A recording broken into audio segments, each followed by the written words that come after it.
राधे राधे दोस्तों, जय श्री राम। भगवान महादेव हम सभी पर कृपा करें। कमेंट बॉक्स में जय श्री कृष्णा लिखे और हमारे द्वारा बनाए गए इस वीडियो को लाइक करें। हमारे चैनल को सब्सक्राइब करें। आप सभी को कृष्ण जन्म की अनेकों शुभकामनाएं। दोस्तों, इस वीडियो में हम कृष्णा और कालिया नाग की कथा सुनेंगे और यह जानेंगे कि यह कथा कैसे हमें जीवन जीने का एवं सफल होने का अचूक उपाय बताती है। तो बोलिए वृंदावन बिहारी लाल की जय।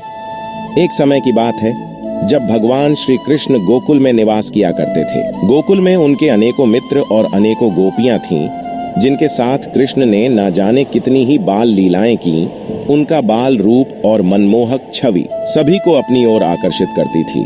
हर व्यक्ति उनसे प्रेम करता था। गोकुल में हर दिन नए नए खेल, नए नए साथियों के साथ खेलने का मौका मिलता था। लेकिन भगवान कृष्ण का साथी होना कुछ खास ही था। उनके साथी बनने के लिए अनेकों बच्चे उनके साथ खेला करते थे। एक दिन अनेकों गोपियां और ग्वाले अपनी गायों को पानी पिलाने के लिए यमुना नदी के तट पर ले गए। हमेशा की तरह यमुना के किनारे पानी शांत और सुहावना था। गोपियां अपनी गायों के साथ नदी में खेलने लगी। तभी यमुना जी में कुछ हलचल हुई।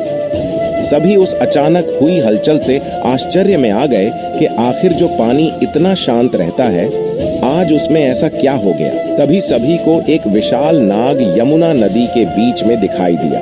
वह नाग अत्यंत भयानक और फुर्तीला था, जिसका रंग एकदम काला था।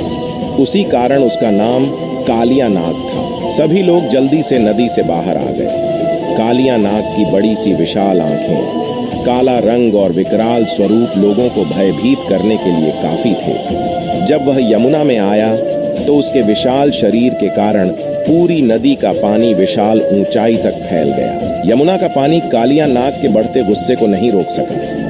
कालिया नाग बहुत ही भयंकर था और उसकी विशाल शक्तियों के आगे यमुना का जल भी मानो सुरक्षित नहीं था। वह नदी के पानी में तैरने लगा और नदी के जल को क्रूरता से उछालने लगा। इस बीच भगवान श्री कृष्ण ने दूर से यह देख लिया और उनके दिल में तीव्र करुणा आई। उन्होंने तय किया कि वह कालिया नाग का विध्वंस करेंगे। कृष्ण ने वहां उपस्थित सभी से कहा, मेरे प्यारे साथियों, तुम्हें घबराने की कोई आवश्यकता नहीं है। अब मैं आ गया हूं। मैं इस समस्या का समाधान करूंगा।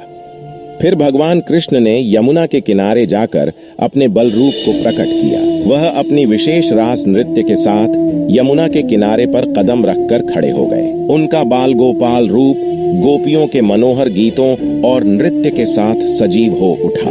गोपियां और गायों को इस दृश्य का अद्भुत सौंदर्य दिखाई दिया और उनका दिल खुशी से भर गया।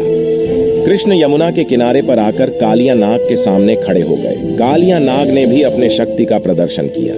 अपनी शक्ति से वह लहराने लगा और क्रूर रूप से यमुना के जल को उछालने लगा। कृष्ण ने उसकी भयानक आंखों में देखा, उसके साथ कुछ बातें की। कृष्ण ने कालिया नाग से कहा, हे कालिया नाग, तुम क्यों इतना उछल रहे हो? क्या यह तुम्हें शांति देता है? क्या यह तुम्हें सुख देता है? क्या यह तुम्हारे लिए सही है? यमुना को इस प्रकार अपमानित करने से कुछ भी नहीं मिलेगा। कालिया नाग ने बड़ी गर्मी से उत्तर दिया, हे कृष्ण, मैं यमुना का अपमान नहीं कर रहा हूँ। मैं इस नदी में रहता हूँ और यह मेरा घर है और तुम्हारे साथी और ये जानवर मुझे परेशान कर रहे हैं। तुम इन सबको लेके यहाँ से भाग जाओ, वरना मैं इन सबको और तुम्हें भी खा जाऊंगा। तुम सबके लिए मेरे विष की एक बूंद ही काफी है। निकल जाओ यहाँ से और अब यहाँ कभी नहीं आना। कृष्ण ने मुस्कुराते हुए कहा, हे कालिया, तुम इस नदी पर अपना एकाधिकार नहीं दिखा सकते। तुम इस नदी के अधिकारी नहीं हो। यमुना नदी धर्म की प्रतीक है और ये हम सभी के लिए है। तुम्हारे इस विषैले और दुष्ट व्यवहार के कारण यह नदी अब शुद्ध नहीं रही। कालिया नाग ने यमुना के जल में उछलना जारी रखा, लेकिन कृष्ण ने अपने बांसुरी की मधुर ध्वनि से एवं अद्वितीय नृत्य से यमुना के जल को शांत कर दिया। सभी को यह दृश्य देखकर आश्चर्य हुआ। कृष्ण के नृत्य और यमुना के शांत होते जल के दृश्य ने उन्हें सम्मोहित कर दिया। कालिया नाग और कृष्ण में अब भयानक युद्ध हुआ। कृष्ण लगातार अपनी बांसुरी की मधुर आवाज बिखेरते रहे। धीरे धीरे कालिया नाग उनके वश में आ गया। वह भी अब सम्मोहित हो चुका था। अब वह अपने विशाल से फन से भगवान को प्रणाम करने लगा। कृष्ण ने अब कालिया नाग के विशाल फन पर नृत्य करना प्रारंभ किया। संपूर्ण जगत में ऐसा अद्भुत दृश्य कभी नहीं देखा गया था। सभी देवी देवता यह दृश्य स्वर्ग से देख रहे थे। भगवान शिव एवं माता पार्वती भी कृष्ण की यह लीला देखकर मंत्रमुग्ध हो गए। कृष्ण पर आसमान से फूलों की बारिश होने लगी। यमुना किनारे सारा गांव इकट्ठा हो गया और कृष्णा की जय जयकार होने लगी। कालिया नाग अब शांत था।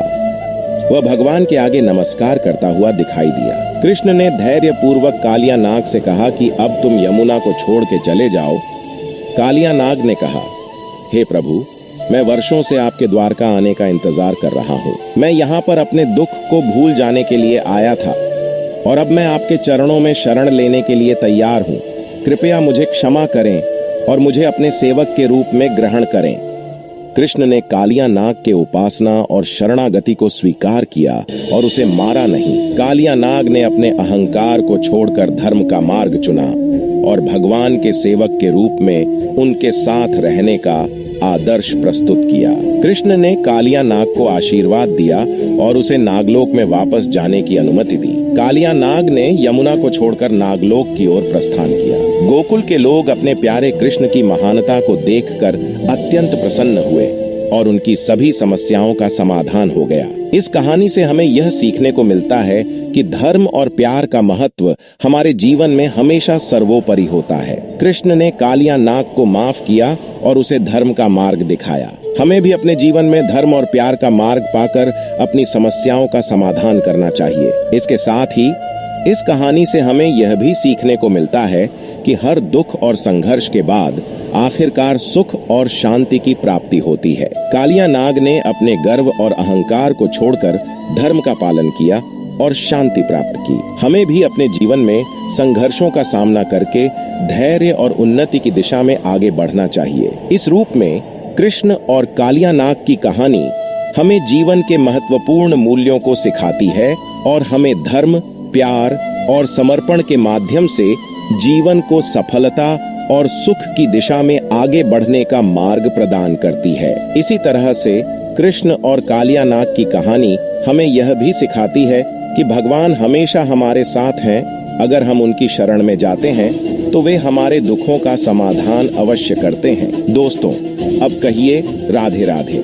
दोस्तों, यदि आपको यह जानकारी अच्छी लगी हो तो कृपा कर इसे अपने दोस्तों, परिवारजनों और अन्य परिचितों को शेयर करें एवं ऐसी ही उपयोगी जानकारियों और ज्ञान के लिए हमें लाइक करें और हमें सब्सक्राइब करें। महादेव आप सभी पर कृपा करें। राधे राधे।